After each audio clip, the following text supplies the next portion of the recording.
여러분, 우리 교회가 오래되고 낡은 교회라고 생각하십니까? 아니면 새로운 교회라고 생각하십니까? 이렇게 대답을 하시면 제가 다음을 이어가기가 힘든데, 우리가 이렇게 질문을 하면 많은 분들이요, 먼저 우리 교회 건물이 어떤 상태인가 라고 하는 것을 이야기합니다.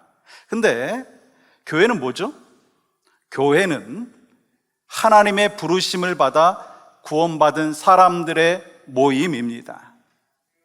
그러므로 교회는 건물이 아니라 지금 예배하고 있는 바로 여러분과 제가 교회인 줄 믿습니다. 여러분, 다시 한번 질문해 보겠습니다. 우리 교회가 오래되고 낡은 교회인가요? 아니면 새롭고 역동적인 교회가 되기를 위해서 힘쓰는 교회인가요? 네, 우리 교회는 어떤 교회가 돼야 되느냐? 정말 새롭고 역동적인 교회가 돼야 된다라고 하는 마음은 아마 동일할 것입니다. 왜냐하면 교회가 새롭고 역동적인 교회가 되기 위해서 하나님께서는 지금도 우리와 함께하고 계시고, 또한 우리에게 이 영적인 회복과 은혜를 지금도 베풀어 주시고 계시기 때문인 거예요. 그러므로 내가 이 건강한 성도가 되기 위해서, 또 건강한 교회가 되기 위해서 필요한 게 뭐예요? 내 안에 뭐가 있어야 됩니까? 부흥이 있어야 돼요.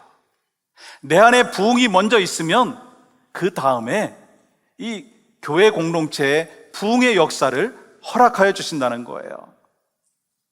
예를 들어서 여러분들이 잘 아시듯이 이 유럽의 화려하고 아름다운 교회들이 술집이나 모슬렘 사원으로 바뀌고 있다라고 하는 그 사실을 너무나 잘 알지 않습니까? 왜 그렇죠? 건물이 낡아서 그런가요? 건물이 낡아가지고 사용하기 불편해서 그런가요? 아니라는 거예요. 문제는 건물에 있는 것이 아니라 교인들에게 있다라고 하는 거예요. 그러므로 우리 교회가 새롭고 역동적인 교회로 든든히 세워가기 위해서는요, 지난주에 나누었듯이 내 안에 먼저 부흥이 있어야 되는 거예요. 목사인 저의 마음 안에, 심령 안에 부흥의 역사가 있어야 되는 거고, 여러분 각자의 심령 가운데 부흥이 있어야 된다는 거예요.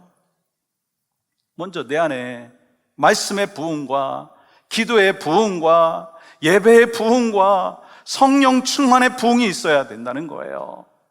그리고 창조의 질서와 또한 공동체의 질서가 있어야 됩니다. 그러면서 오늘 본문을 통해서 우리가 어떻게 교회를 든든히 세워갈 수 있는지 그 방법에 대해서 말씀하시죠.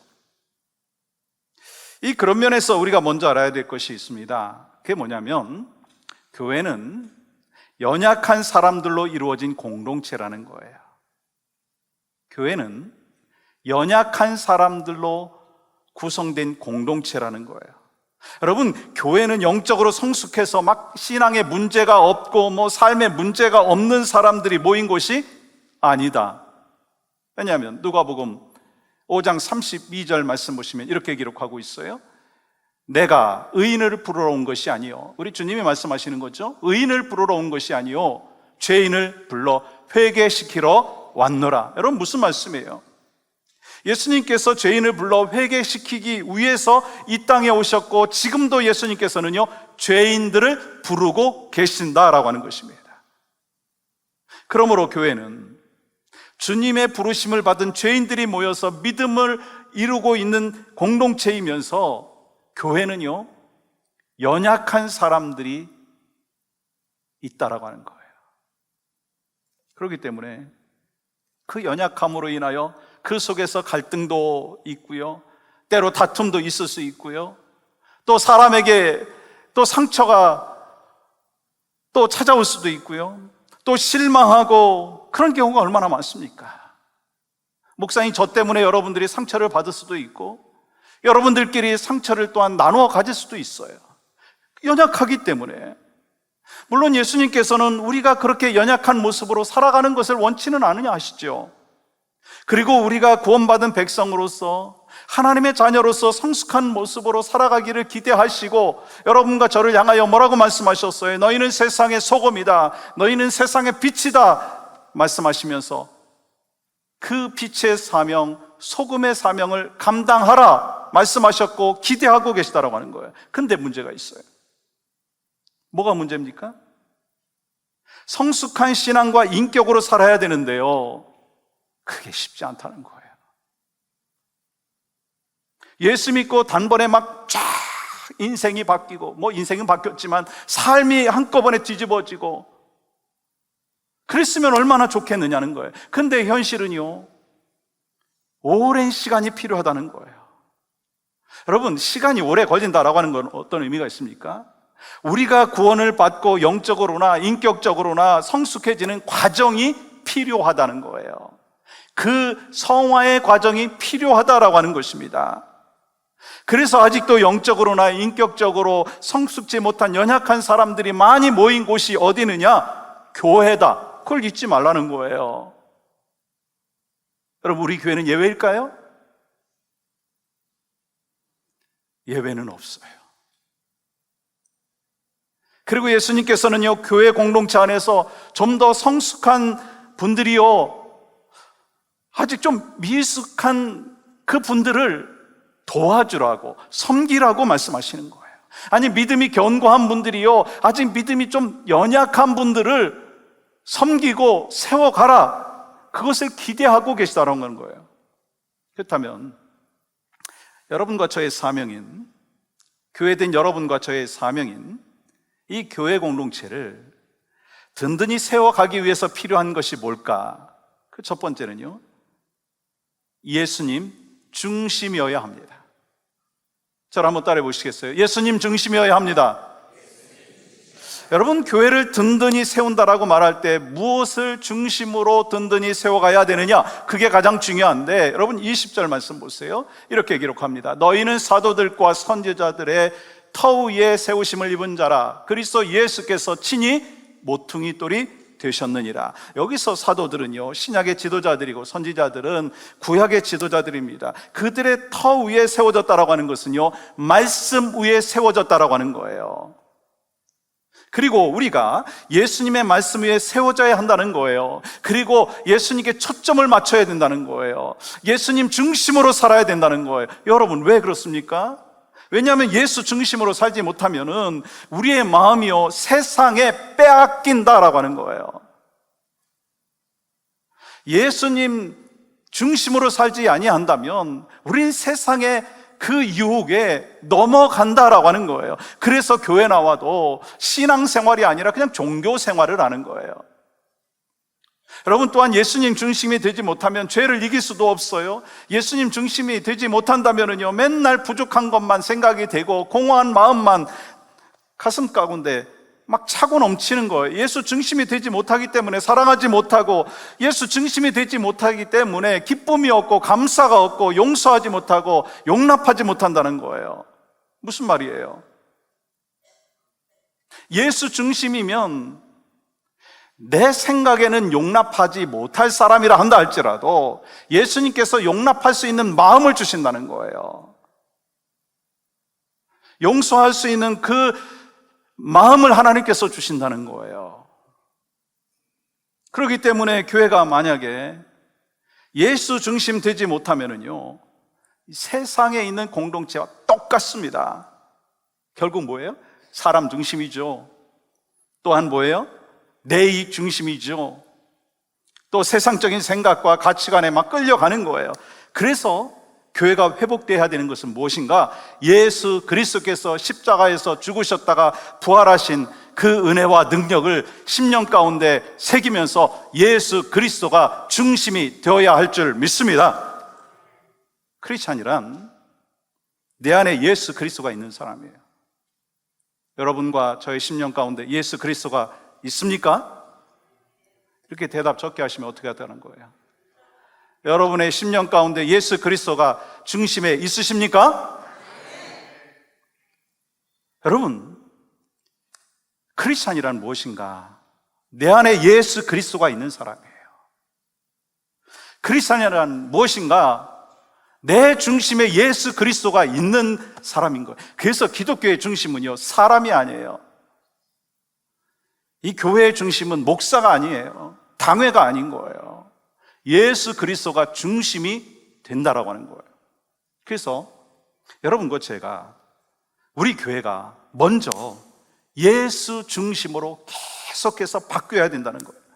여러분 아시지만 소돔과 고모라 성이 왜 무너졌습니까? 왜 멸망했어요? 의인 10명이었기 때문이에요. 그렇기 때문에 주님은 예수 중심으로 살아가고 있는 그 한 사람을 찾고 있는데, 그 사람이 누가 돼야 되느냐는 거예요. 여러분 누가 돼야 되겠어요? 제가 돼야 돼요. 목사인 제가 돼야 되고 여러분이 되셔야 된다는 거예요. 예수 중심으로 세워져 가는 교회를 지금 찾고 계신데, 그 교회가 어느 교회가 돼야 되겠습니까? 대답하셔도 될 줄 믿습니다. 우리 교회가 돼야 될 줄 믿습니다. 여러분 중세시대 이 사람들은 이 천동설이라고 하는 것을 믿었어요. 여러분 천동설이 뭐예요? 지구가 우주의 중심이 되고 태양이나 별들이 지구 주위를 돈다라고 하는 이론이잖아요. 이 이론에 대해서 이 코페르니쿠스는요, 지구가 중심이 아니라 태양이 중심이다라고 얘기했어요. 여러분 이건요, 우주의 중심이 바뀌는 이 혁명과도 같았습니다. 근데 이러한 혁명이요, 우리 신앙생활에도 있어야 된다는 거예요. 이전에는 내 삶의 중심이 나였어요. 모든 것이 나 중심으로 움직이기를 원했어요. 나를 위해서 움직였습니다. 그러나 이제는 지구가 태양 중심으로 움직이듯이 세상 모든 만물의 중심이 예수 그리스도인 것을 믿을 뿐만 아니라 예수님을 증거하고 전하는 삶을 살아야 되는 거예요. 그러므로 신앙의 변화는 자의 변화라고도 할 수 있습니다. 왜냐하면 자아는 우리 중심에서 주도권을 잡고 있기 때문에. 그래서 자기를 자랑하려고 하고요, 자기를 과시하려고 하고요, 자기를 만족시키려고 합니다. 심지어 자기를 만족시키기 위해서 교회를 찾는 거예요. 아니, 자기를 편안하게 해줄 수 있는 그 교회를 찾는 거예요. 물론 그러한 것이 영적이면은 다행이죠. 근데 여러분 생각을 해보세요. 이 땅에 나를 만족시킬 수 있는, 100% 만족시킬 수 있는 교회가 있던가요? 여러분 100% 편안하게 나에게 해줄 수 있는 교회가 있던가요? 없어요.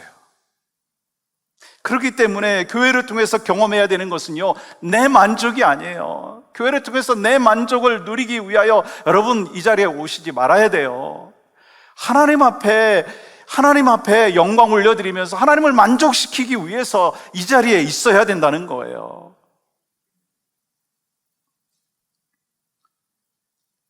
그래서 날마다 나는 죽고 내 안에 예수 그리스도가 사심으로 중심의 변화, 신앙의 변화, 신앙의 혁명이 있어야 되는 거예요. 여러분 오늘 본문 12절에서 사도 바울은 우리 본래의 신분에 대해서 이렇게 얘기하죠. 그때 너희는 그리스도 밖에 있었고 이스라엘 나라 밖의 사람이라. 약속의 언약들에 대하여는 외인이요 세상에서 소망이 없고 하나님도 없는 자이더라. 우리가 처음부터 하나님의 자녀가 아니었죠. 우리는 이방인이었고 예수 밖에 있는 사람이었습니다. 그런데 그런 사람이었는데 우리 주님께서 우리에게 성령님을 보내주시고 예수 믿게 하여 주심으로 인하여 이 사망의 자리에서 소망의 자리로 옮겨 주셨어요. 그렇게 살고 있었어요, 과거에는. 그런데 여러분 13절 말씀 보세요. 이렇게 기록합니다. 같이 한번 읽겠습니다. 시작. 이제는 전에 멀리 있던 너희가 그리스도 예수 안에서 그리스도의 피로 가까워졌느니라. 오늘 본문은요, 이제는 이라고 시작하고 있어요. 그런데 그 앞에 중요한 단어가 빠져 있는 걸 보세요. 그러나, but이라고 하는 단어예요. 이제는 이라고 하는 단어는요, 12절에 그때라고 하는 단어와 비교가 되고 있다는 거예요. 그때가 언제였습니까? 하나님과 담을 쌓고 있었고 하나님과 상관없이 살고 있었고 소망이 없었던 그때를 이야기하는 거예요. 옛 신분에 대해서 말씀하는 거예요. 하나님과 우리 사이에 담이 놓여져 있었다라고 하는 것을 알게 하기 위함인 것입니다. 즉 예수님께서 막힌 담을 무너뜨리기 위해서 이 땅에 오셨다라고 하는 것을 말씀하는 거예요. 여러분, 하나님께서 우리 인간을 지으신 후에 뭐라고 하셨어요? 보시기에 심히 좋았다.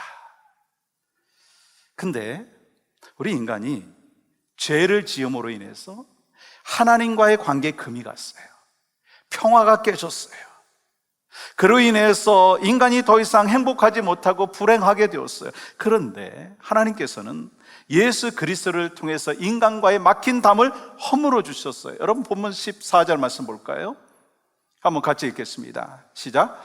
그는 우리의 화평이신지라 둘로 하나를 만드사 완수된 것 곧 중간에 막힌 담을 자기 육체로 허시고.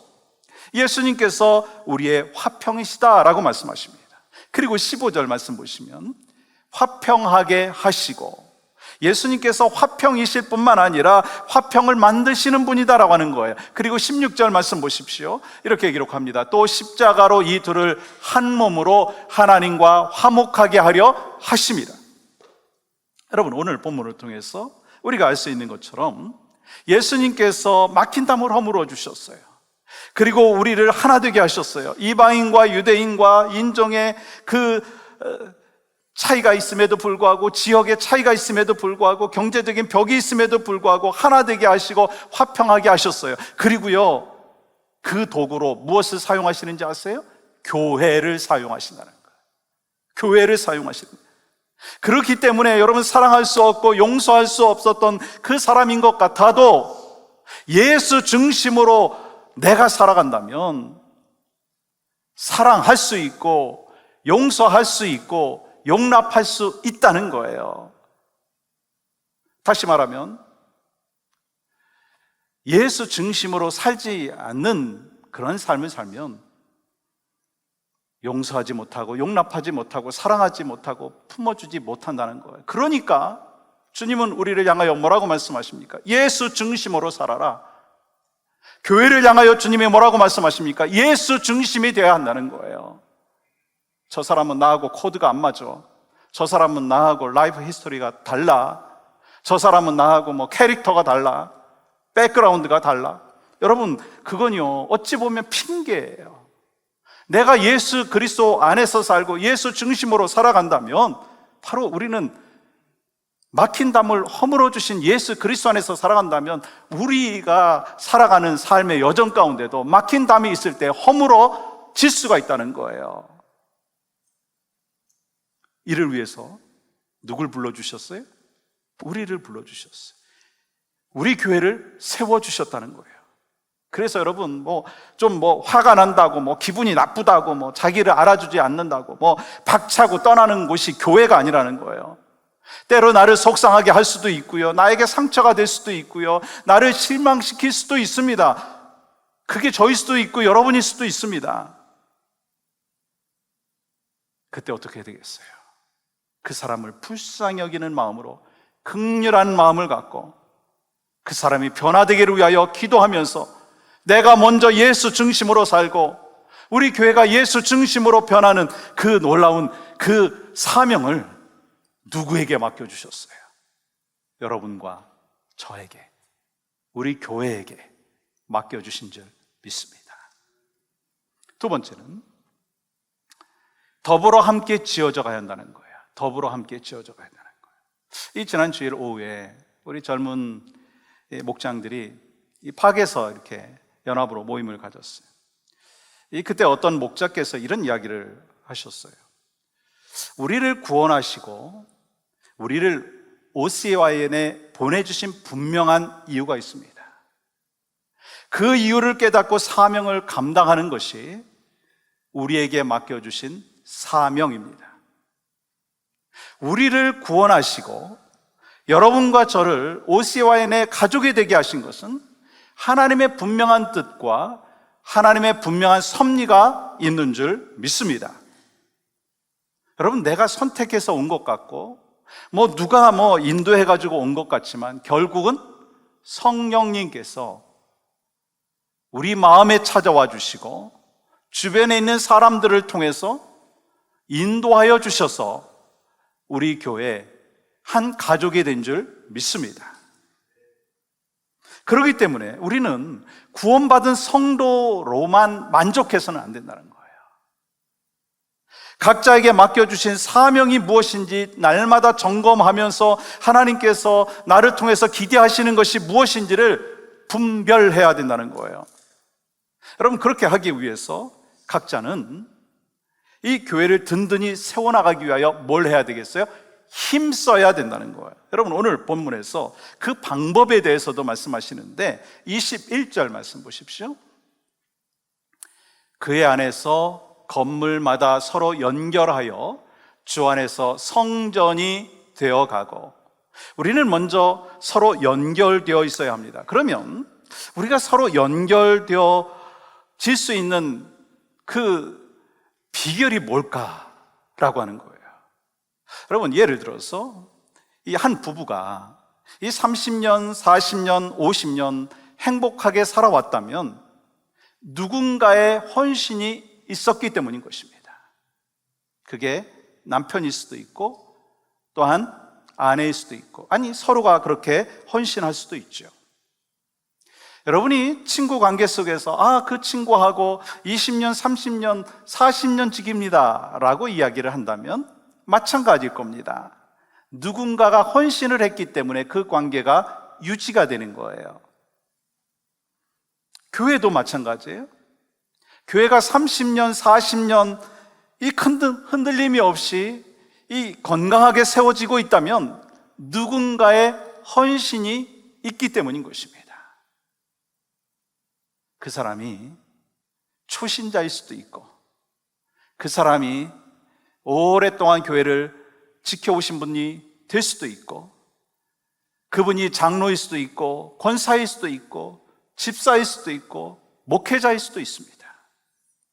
누군가의 헌신이 있기 때문에 가정이 건강한 거고, 누군가의 헌신이 있기 때문에 교회가 건강하게 세워지고 있는 거예요.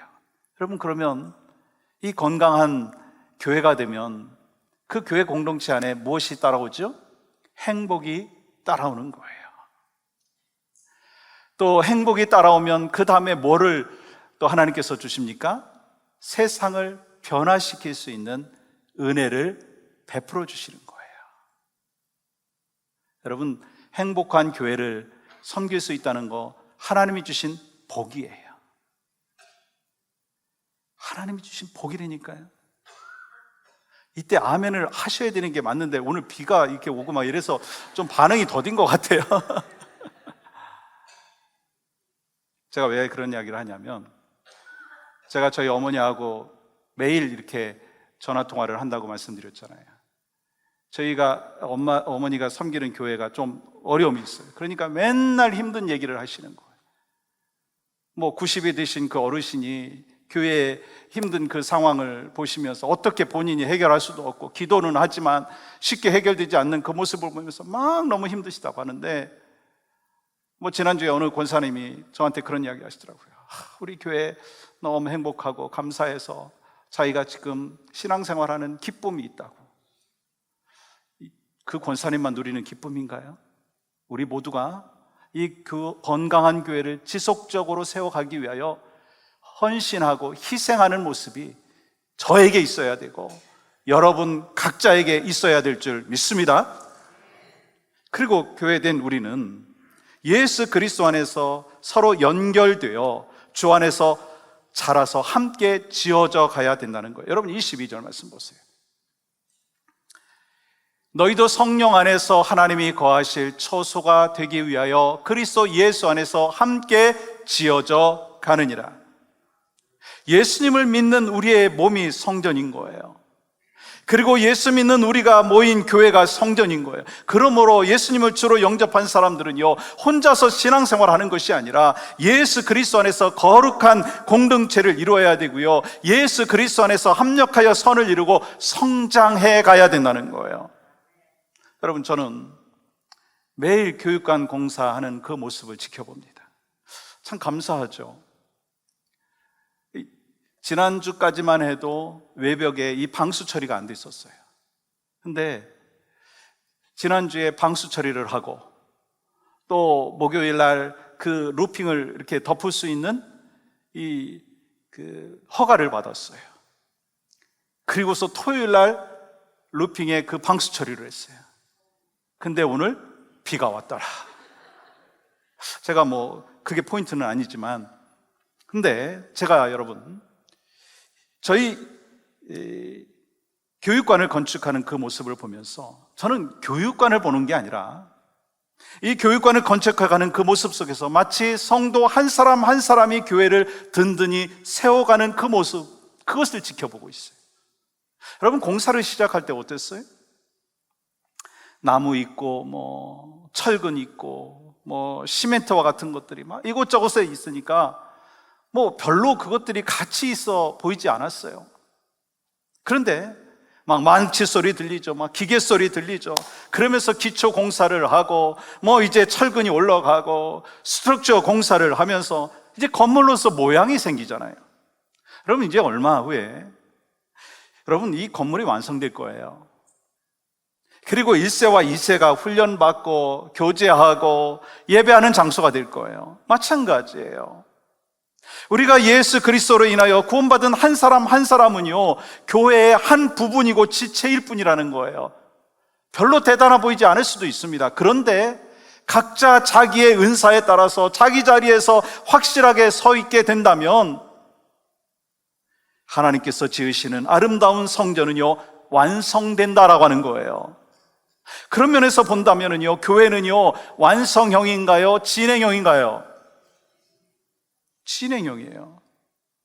마치 건물이 지어져 가듯이 예수 그리스도를 닮은 사람으로 세워져 가고 있는 곳이 바로 교회라고 하는 거예요. 그래서 어떤 분은 지금 막 기초 공사를 하면서 땀을 뻘뻘 흘리시는 분도 계시고, 어떤 분은 믿음의 기둥을 세우는 단계에 있는 분도 계실 것이고, 어떤 분은 막 외부 그 공사를 하고, 어떤 분은 인테리어를 지금 작업을 하고 있는 분도 있을 수 있습니다. 그런데 중요한 사실이 있어요.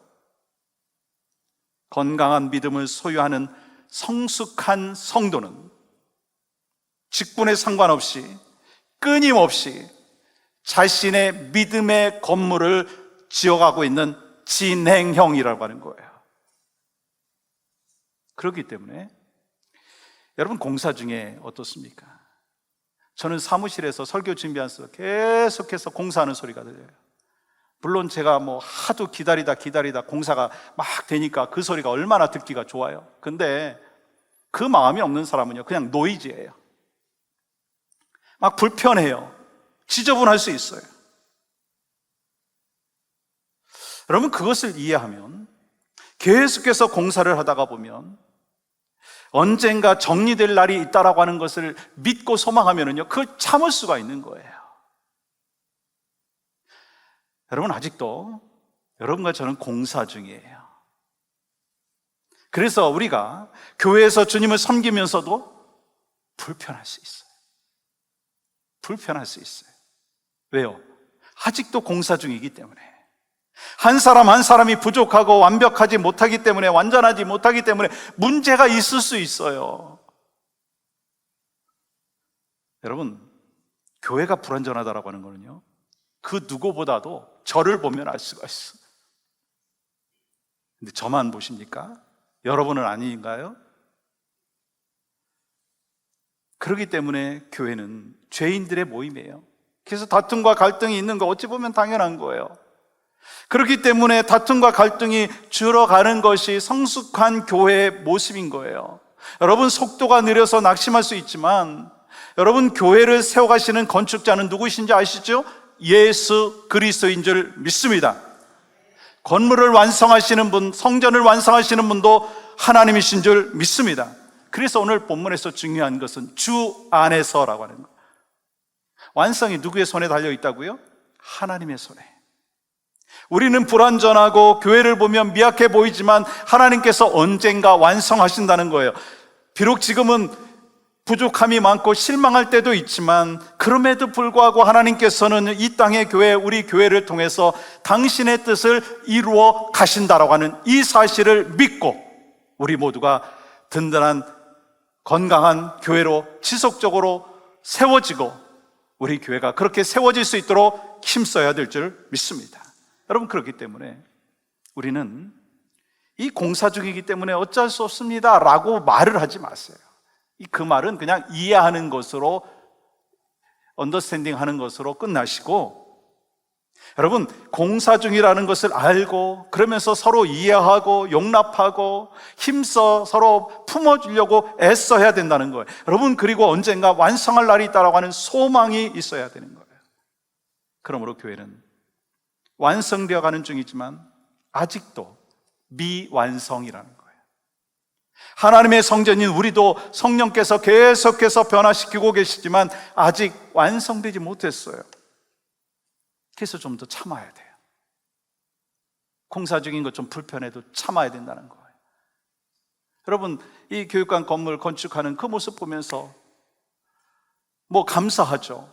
근데 불편함이 있잖아요. 파킹하는 것도 좀 불편할 수 있고, 또 이렇게 보면 뭐 못이 이렇게 보이고, 아, 저 못이 내 차를 뭐 빵꾸내게 할 수 있지 않을까, 뭐 그런 생각도 할 수 있잖아요. 불편해요. 그렇지만 언젠가 저 건물이 완성되어서 하나님 앞에 유용하게 쓰임을 받을 것이다라고 하는 소망이 있다면 참을 수 있는 거잖아요. 우리도 그래요. 여러분, 목장 안에서 또 가족 안에서 교회 공동체 안에서 좀 부족함이 있고 연약함이 있지만 그 부족함에서 연약함에서 끝나는 것이 아니라 장차 하나님께서 그들을 변화시켜 주시고 회복시켜 주시고 또한 든든하게 하나님의 백성으로 삼아 주실 것을 믿고 확신한다면 좀 참아야 되는 거예요. 내 성질에는 안 맞을 수도 있지만 용납해야 된다는 거예요. 그게 주님이 우리를 향하여 뜻하신 것이다라고 하는 것입니다. 영국의 어느 신문사에 독자로부터 편지 한 통이 도착했어요. 그 편지에서 그 사람은 주일마다 교회에 가는 것이 아무런 의미가 없다라고 하는 것을 알았다고 하면서 불평을 했어요. 이런 내용이었습니다. 나는 지난 30년 동안 거의 매주일 빠짐없이 예배에 참석했습니다. 그리고 그 기간 동안 최소한 제가 들은 그 설교는 3,000번의 설교를 들었습니다. 근데 놀랍게도 그 중에 어떤 것도 기억할 수 없습니다. 그러니 목사님들은 설교 준비할 시간에 다른 것을 하는 것이 훨씬 더 유익할 것입니다. 이 편지를 읽는 사람들은요, 굉장히 공감을 했어요. 자기들도 설교를 다 기억하지 못하기 때문에. 여러분, 많이 공감하시죠? 공감 안 되시나요? 지난주에 설교 여러분 기억하십니까? 기억하시면서 왜 대답을 안 하십니까? 어쨌든. 근데 그들은 또 다른 사람의 글을 통해서 생각이 바뀌게 되었어요. 나는 결혼한 지 30년이 되었습니다. 30년 동안 나는 32,850번의 식사를 했습니다. 그리고 대부분 아내가 요리를 해줬습니다. 그런데 아내가 어떤 음식을 해줬는지 저는 잘 기억하지 못합니다. 그렇지만 중요한 것은 그 모든 음식으로부터 내가 영양분을 공급받았다라고 하는 것입니다. 아내가 만약에 음식을 해주지 않았다면 나는 아마도 오래전에 굶어 죽었을 것입니다. 무슨 얘기하는 거예요? 내가 음식을 먹음으로써 건강하게 살아갈 수 있는 것처럼 내가 예배하고 말씀 훈련을 받고 성도의 교제를 하면서 내가 영적으로 건강해지고 있다는 거예요. 여러분, 가랑비에 옷 젖는다는 이야기 하지 않아요? 조금씩 말씀의 강가로 나아가고 기도하는 그 삶을 살아가고 성도와의 그 교제를 통해서 내가 정말 보이지는 않지만 내 안에 은혜의 담비가 촉촉히 적셔짐으로 인해서 내가 변하고 하나님이 원하시는 삶을 살게 된다라고 하는 거예요. 그리고 나를 통해서 교회는 든든하게 세워지는 것입니다. 그러니까 우리에게 필요한 게 뭐죠? 여러분, 히브리서 10장 25절 말씀 보세요. 이렇게 말씀하고 계십니다. 모이기를 피하는 어떤 사람들의 습관과 같이 하지 말고 오직 권하여 그날이 가까움을 볼수록 더욱 그리하자. 여러분, 우리 모두 모이기에 힘쓰므로 든든히 교회를 세워가야 한다는 거예요. 이 주일날만 모이는 게 아니고요, 금요일 저녁 찬양 예배가 참 좋거든요. 오셔도 돼요. 오셔도 돼요. 제가 이렇게 나이스하게 말씀드리는 이유를 아시겠죠? 오셔도 돼요. 한 번의 예배 그냥 빠져도 뭐 상관없지 않아? 라고 하는 게 아니라 가랑비에 옷 젖듯이 은혜를 받고 또한 우리의 심령에 회복이 있고, 그러면 나는 예수 중심으로 살아가면서 하나님이 원하시는 건강한 믿음의 백성이 되는 거예요. 우리가 구원받은 것으로만 만족하는 것이 아니라 나를 통해서 하나님 앞에 기쁨이 되어야 되지 않겠습니까? 그 은혜와 평강과 은혜가 또 여러분과 저의 심령 가운데 날마다 더하기를 원합니다. 사랑하는 여러분, 우리는 하나님의 은혜로 구원받았고 하나님의 인도하심으로 OCYN의 한 가족이 되었어요. 그러므로 우리는 교회를 든든히 세워가야 될 사명이 있습니다. 이를 위하여 우리가 예수 그리스도 중심이 되어야 합니다. 내 심령 안에, 가정 안에, 교회 공동체 안에, 목장 안에 예수 그리스도가 중심이 되어야 됩니다. 그러면서 내 자신을 되돌아보면서 하나님과의 관계, 성도와의 관계 속에서 또한 치유받고 또 관계가 또한 성장하면서 교회를 건강하게 세워나가면 이를 통해서 하나님이 얼마나 기뻐하시겠어요. 그 은혜와 복이 우리의 삶과 가정과 또 목장과 우리 교회 가운데 풍성하게 넘치기를 주님의 이름으로 간절히 축복합니다.